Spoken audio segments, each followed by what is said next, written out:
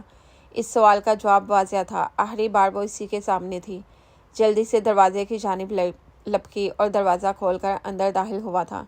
خوش آمدید دورے جان۔ اس کے حسین چہرے کو دیکھتے ہوئے وہ ہلکا سا مسکرایا۔ یہ مجھے کہاں لے کر آئے ہیں شمشیر؟ خدا کے لیے مجھے یہاں سے جانے دے۔ داؤد کو بلائیں، میرے چچا کسی کو منہ دکھانے کے قابل نہیں رہیں گے۔ وہ اس سے التجا کر رہی تھی، بے تحاشا ٹوٹا ہوا لہجہ، ٹوٹی ہوئی آنکھیں، جیسے وہ خود سے ہار گئی ہو۔ اس نے نرمی سے اس کے بازوں کو پکڑ کر اسے اپنی جانب کھینچ لیا تھا۔ تم نے ہر ایک کی محبت کو آزما لیا ہے، ایک موقع تو شمشیر خان کو بھی دے دو، صرف ایک بار۔ وہ خود ملتجی نظروں سے اسے دیکھ رہا تھا۔ اگر داؤد سکندر مجھے بیچنے والا ہے تو آپ مجھے خریدنے والے ہیں۔ داؤد کو اکسانے والے وہ حد سے زیادہ بدگمان تھی۔ میں نے داؤد کو نہیں اکسایا، آج وہ میرے ہاتھوں بکا ہے، کل کسی اور کے ہاتھوں بک جاتا۔ شکر کرو کہ تم شمشیر خان کے ہاتھوں میں ہو۔ میں کچھ نہیں جانتی، مجھے میرے چچا کے پاس جانا ہے، مجھے گھر واپس جانا ہے۔ خدا کے لیے، وہ ہاتھ جوڑ چکی تھی۔ وہاں تمہارے لیے کچھ نہیں رکھا گیا، تیار ہو جاؤ، کچھ ہی دیر بعد ہمارا نکاح ہے اور پھر تم ہمیشہ کے لیے میری ہو جاؤ گی۔ میں وعدہ کرتا ہوں جو مقام کھو گیا ہے میں تمہیں واپس دلاؤں گا۔ اور اس نے شمشیر کے سامنے ہاتھ رکھ کر اسے دور دھکیل دیا تھا۔ عزت، مائی فٹ۔ شمشیر خان، وہ جو آپ کے اپنے پاس نہیں ہے مجھے کہاں سے لا کر دیں گے؟ آپ گنڈے موالی، دوسروں کی عزتوں پر ہاتھ ڈالنے والے شخص پر میں کیسے یقین کر لوں کہ وہ مجھے عزت دے گا؟ سرخ چہرے کے ساتھ اسے مسکراتی ہوئی نظروں سے دیکھ کر شمشیر خان نے گماتے ہوئے اس کا رخ اپنی جانب موڑ لیا تھا۔ اس شخص کے بازوؤں میں وہ دھڑکتے ہوئے دل کو سنبھالے کھڑی تھی۔ اس کی گرفت جان لیوا تھی، اس کی قربت ہلکان کر دینے والی تھی۔ عزت دار لوگ نکاح کی بات کرتے ہیں اور میں تم سے نکاح کرنا چاہتا ہوں، ورنہ اس وقت تم میری دسترس میں ہو۔ چاہو تو اس نے دانستہ طور پر اپنی بات کو ادھورا چھوڑ دیا اور وہ کانپ کر رہ گئی۔ نہیں نہیں، آپ میرے ساتھ ایسا نہیں کر سکتے۔ وہ چند قدم دور ہوا تھا۔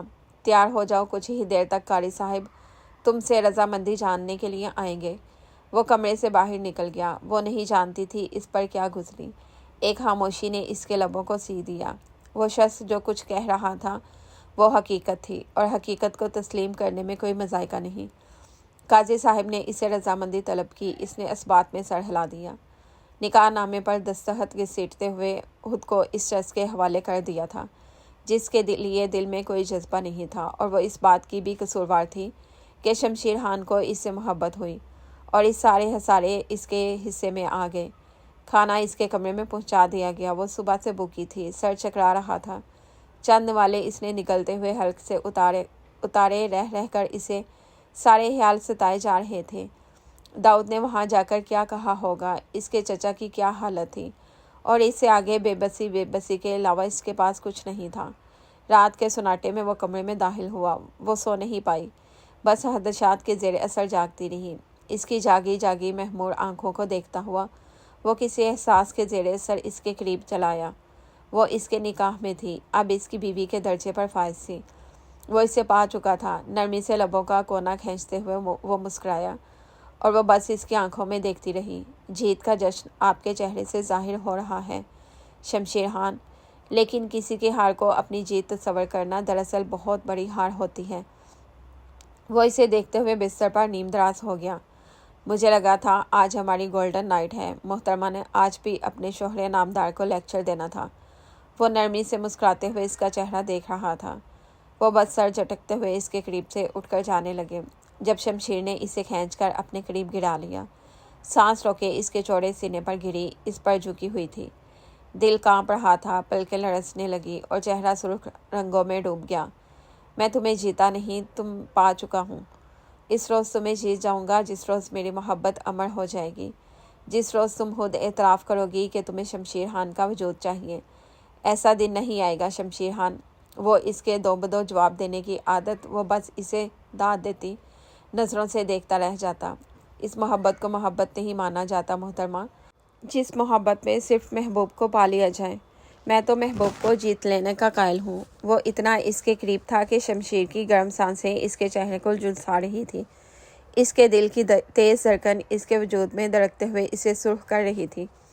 اس نے فرار چاہی، مقابل نے اس کی کمر پر ہاتھ جما کر فرار کے راستوں کو ختم کر دیا۔ میں انتظار کروں گا دلہے جان، اس دن کا بے صبری سے انتظار کروں گا جس روز تم میری دسترس میں آ جاؤ۔ دلہے فشاں نہ جانے کتنی دیر اس پاگل دیوانے کو دیکھتی رہی، پھر جھٹکتے ہوئے اسے چھوڑ کر وہاں سے چلی گئی۔ وہ چاہے اسے جتنے بھی فاصلے بنا کر رکھتی، لیکن وہ فاصلوں کا قائل نہیں تھا۔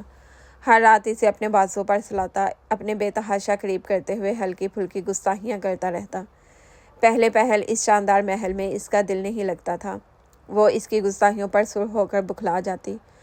وہ اسے نرمی سے سمیٹتے ہوئے اپنے قریب گھسیٹ لیتا۔ نہ ہی آج تک اس نے اپنے درمیان موجود فاصلے کو کم کرنے کی کوشش کی، اور نہ ہی اس نے سوچا تھا وہ کبھی کوشش کرے گی۔ ہر وقت اس کا دماغ ایک ہی جگہ پر اٹکا رہتا۔ پورے علاقے میں وہ بد کردار مشہور ہو جائے گی۔ ایک شخص کی وجہ سے اس کی عزت رائے گاں چلی گئی۔ اس کے چچا اس کے لیے اجنبی بن گئے اور ہر شام اسے اداس کر دیا کرتی۔ اس روز بھی وہ اپنے کمرے میں داخل ہوا تو وہ صوفے پر سر جھکائے بیٹھی تھی۔ اس حویلی میں آئے ہوئے اسے 1 ہفتہ ہو چکا تھا، اور ایسا کوئی لمحہ نہیں تھا جب وہ شخص اس کی ذات سے غافل رہا ہو۔ اسے اپنے قریب کھینچتے ہوئے اس پر اپنی محبتیں نچھاور کرتا، لیکن اس کے اعتراض کو مد نظر رکھتے ہوئے دوری اختیار کر لیتا۔ آج حسین چہرہ مرجھایا ہوا ہے، اس کی کوئی خاص وجہ؟ وہ اس کے چہرے کو دیکھتے ہوئے کہہ گیا۔ خوبصورت لباس میں وہ دلکش لگ رہی تھی۔ اس نے سر اٹھا کر شمشیر خان کو دیکھا جس کا چہرہ پریشانی میں ڈوبا ہوا تھا۔ شاید وہ کسی مسئلے میں پھنسا ہوا تھا، اور پچھلے 2 دنوں سے شدید پریشانی کے باوجود بھی اسے مکمل ٹائم دے رہا تھا۔ ایک قید میں موجود چڑیا کو پھڑپھڑانے کی اجازت نہ ہو تو اسے سہم کر ایک کونے میں ہی دبکنا پڑتا ہے۔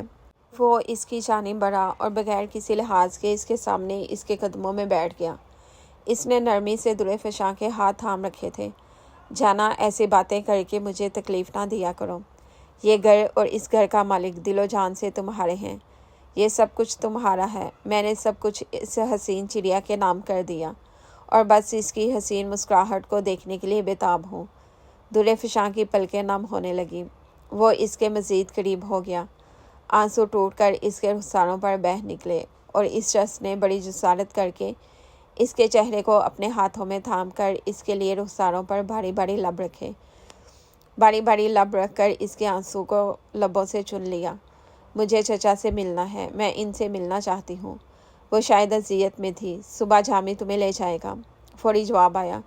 وہ حیرت زدہ نظروں سے اسے دیکھتی رہ گئی۔ اس شخص نے چاہے اس کی قیمت ادا کی تھی، چاہے اسے جس طرح لے کر آیا تھا، لیکن کبھی اس پر یہ سب کچھ ظاہر نہیں کیا تھا۔ نہ جانے کیوں وہ چاہتی تھی کہ یہ شخص سب کچھ چھوڑ چھاڑ کر ویسا بن جائے جو اس کی شخصیت کا خاصہ ہے، جو اس پر جچتا ہے۔ اس حسین شخص کو کسی گنڈے موالی کے روپ میں دیکھنا اسے پسند نہیں تھا۔ اپنی پلکیں جھکا کر وہ اٹھنے لگی، اور اس نے کھینچ کر اسے اپنی گود میں بٹھا لیا تھا۔ اگر کبھی تمہیں مجھ سے دور رہنا پڑے تو؟ وہ نہ جانے کیوں اس کی آنکھوں میں دیکھ کر پوچھ رہا تھا۔ اس کا دل لمحے میں اداس ہو گیا۔ چاہنے کے باوجود وہ نہیں کہہ پائی کہ وہ اسے مس کرے گی، اس شخص کی گستاخیوں کو یاد کرے گی۔ کوئی مسئلہ نہیں ہے، مجھے عادت ہے اپنے ساتھ رہنے کی۔ ہاتھ چھڑا کر وہ چپ چاپ کمرے سے باہر نکل گئی۔ پلٹ کر اس شخص کو نہیں دیکھا تھا۔ بے چینی سے اس کے اگلی صبح کا انتظار کرنے لگی، اور صبح ناشتے کے بعد ہی وہ تیار ہوگی۔ یہ کوئی جھوٹا وعدہ نہیں تھا۔ جامی سے لے کر ایک بار پھر ان راہوں پر جا رہا تھا جن راہوں سے وہ برسوں سے آشنا تھی۔ وہ نہیں جانتی تھی اس کا استقبال کیسے کیا جائے گا، وہ لوگ اس کے ساتھ کیسا رویہ اختیار کریں گے۔ اسے یقین تھا کبھی بھی اسے خوش آمدید نہیں کہیں گے۔ دروازے کو دھکیلتے ہوئے اس نے اپنے دل کو تھام لیا۔ سب کچھ ویسے کا ویسا ہی تھا، کچھ بھی نہیں بدلا تھا۔ وہ آہستہ آہستہ قدم اٹھاتی اندر داخل ہوئی۔ لاؤنج میں ہی اسے اسکندر صاحب بیٹھے نظر آ گئے۔ شاید ان کی طبیعت خراب تھی۔ شگفتہ بیگم انہیں دوا کھلا رہی تھی۔ وہ وہیں رک گئی۔ اس میں اتنی ہمت نہیں تھی کہ اپنے چچا کا سامنا کرتی، اور پھر جو اس نے دیکھا اس کے لیے ناقابل یقین تھا۔ سکندر صاحب حیرت سے اسے دیکھتے ہوئے اٹھ کھڑے ہوئے۔ وہ بے تابی سے اس کی جانب بڑھے تھے، اور سب بھول بھال کر وہ بھی ان کے سینے سے جا لگی۔ وہ رو رہی تھی، اور وہ اسے اپنی شفقت بڑی آغوش میں سمیٹ رہے تھے۔ میرا بچہ، میری جان، میری بیٹی۔ وہ خود بھی رو رہے تھے۔ ان کے ہاتھوں کو تھامتے ہوئے ان پر بوسے دیتی چلی گئی۔ آئی ایم سوری چاچو، مجھے معاف کر دیں۔ چاچو، وہ بس سر جھکائے روئے جا رہی تھی۔ تیمور اور سہرش بھی اپنے اپنے کمروں سے باہر نکل آئے۔ وہ بھی اسے بےتابی سے دیکھ رہے تھے۔ سہرش آگے بڑھ کر اسے ملی۔ اس نے شگفتہ بیگم کو خود ہی گلے لگا لیا۔ یہاں آ کر جو انکشاف اس پر ہوا وہ انکشاف اسے حیرت میں ڈال گیا۔ سکندر صاحب نے داؤد کو آگ کر دیا تھا۔ نہ صرف اسے گھر سے نکال دیا بلکہ اس کے ساتھ سارے تعلقات بھی ختم کر لیے۔ اس شخص نے دوسرے دن وہاں آ کر ان کو ساری بات بتا دی تھی، نہ صرف اپنے نکاح کے متعلق بلکہ داؤد کی ڈیل، اس کا پیسے لینا، ساری ویڈیو دیکھ کر وہ بے یقین بیٹھے رہ گئے۔ ان کے بیٹے نے انہیں کہا تھا کہ وہ یونیورسٹی کے کسی لڑکے کے ساتھ نکل گئی ہے۔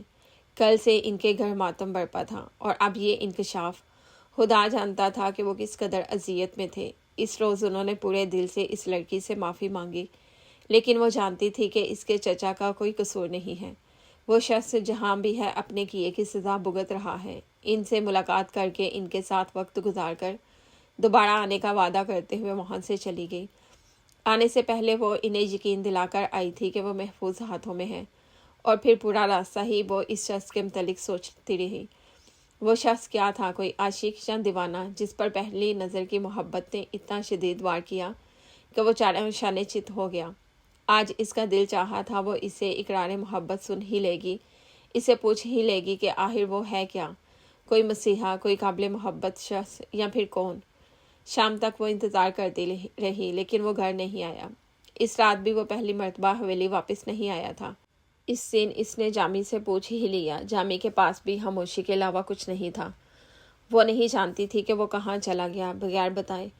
وہ سوال بار بار اس کے ذہن میں گردش کر رہا تھا۔ جب اس شام اس نے کہا تھا اگر وہ کھو جائے تو کیا وہ اس کے بغیر رہ لے گی؟ اس نے بے درک کہہ دیا تھا کیوں نہیں۔ وہ 2 دن اس نے جس طرح گزارے تھے وہی جانتی تھی، نہ ہی اس شخص کا کوئی پیغام، نہ ہی کوئی بات۔ وہ ہر لمحہ اس کو دیکھنے کے لیے بےتاب رہا کرتی، ہر شام اس کے انتظار میں راہوں پر پلکیں بچھا لیتی۔ وہ کہاں تھا؟ اس سے بات کیوں نہیں کر رہا تھا؟ اس کے نمبر صاف تھے۔ اس نے جامی سے کہہ لیا وہ پولیس میں رپورٹ کروائے گی۔ اس شام اسے ایک وائس نوٹ ملا جس میں اس شخص نے بتایا تھا کہ وہ جامی کے ساتھ یہاں سے چلی جائے، وہاں جہاں جامی اسے لے جائے، وہ پھر وہیں اس سے ملاقات کر لے گا۔ وہ اور اس شخص کی دنیا میں وہ نہیں جانتی تھی وہ کس حتہ عرض کا باسی ہے۔ جامی کے ساتھ اس نے رات کا سفر کیا تھا، اسے کچھ بھی معلوم نہیں تھا۔ وہ کتنے گھنٹے ٹریول کرتی رہی، اسے کہاں پہنچنا تھا وہ کچھ نہیں جانتی تھی۔ بس فجر کے قریب اسے ایک فلیٹ میں پہنچا دیا گیا۔ جامی اپنی زبان سے کچھ بتاتا نہیں تھا، اس کے متعلق وہ کچھ نہیں جانتی تھی۔ وہاں بھی پورا دن اس نے گزار لیا اور وہی لاپتہ تھا جو دشمن جان بن چکا تھا۔ اس رات وہ دیر تک اس کے متعلق سوچتی رہی، جب تک کہ نیند اس کی پلکوں پر نہیں اتری۔ نہ جانے اسے دیکھے بغیر کتنے دن بیت چکے تھے، کتنے گھنٹے وہ ہر رات اس کی خوشبو میں لپٹ کر سونے کی عادی تھی۔ رات کا جانے کون سا پہر تھا جب اس کے پہلو سے اڑتی ہوئی دل فریب خوشبو اس کے نتھنوں سے ٹکرائی۔ کسی مہربان لمس نے اسے اپنی لپیٹ میں لے لیا۔ بغیر آنکھیں کھولے اس نے اس حسین سپنے کو محسوس کرنا چاہا۔ آنسو اس کی آنکھوں سے ٹوٹ کر گرنے لگے۔ تب کسی نے کھینچتے ہوئے اسے اپنے سینے پر لٹا لیا تھا۔ وہ آنکھیں کھول کر نیم اندھیرے میں اس شخص کے چہرے کو دیکھنے لگی جس کے لمس اور وجود کو وہ بہت اچھی طرح جانتی تھی۔ شمشیر خان۔ اس کے لبوں نے ہلکی سی سرگوشی کی۔ جی درے جان۔ ایک ٹھنڈی سانس اس کے سینے سے خارج ہو گئی۔ اس نے سکون سے آنکھیں بند کر کے سر اس کے سینے پر ٹکا لیا، گویا ایک مدت ہو چکی ہو اس شخص کی زبان سے یہ سنے بغیر۔ ایک سکون اس کے جسم میں سرایت کرتا چلا گیا۔ میں نہیں جانتا تھا کہ میری بیوی مجھے اتنا مس کرے گی۔ وہ ذرا سا شو ہوا تھا۔ تب کیا ہوگا جب میں واپس نہ آنے کے لیے چلا جاؤں گا؟ اور اس نے بے ساختہ اس کے لبوں پر اپنی مہروتی انگلیاں جما دی۔ وہ نفی میں سر ہلاتے ہوئے اس کی آنکھوں میں دیکھ رہی تھی، اور یہ اس شخص کے لیے ایک نیا اور حسین انکشاف تھا۔ میں کہیں بھی نہیں جاؤں گا، کبھی بھی نہیں تمہیں چھوڑ کر، لیکن میرا کام ایسا ہے کہ تمہیں قربانی دیتے ہوئے کئی دنوں تک صبر کرنا پڑے گا۔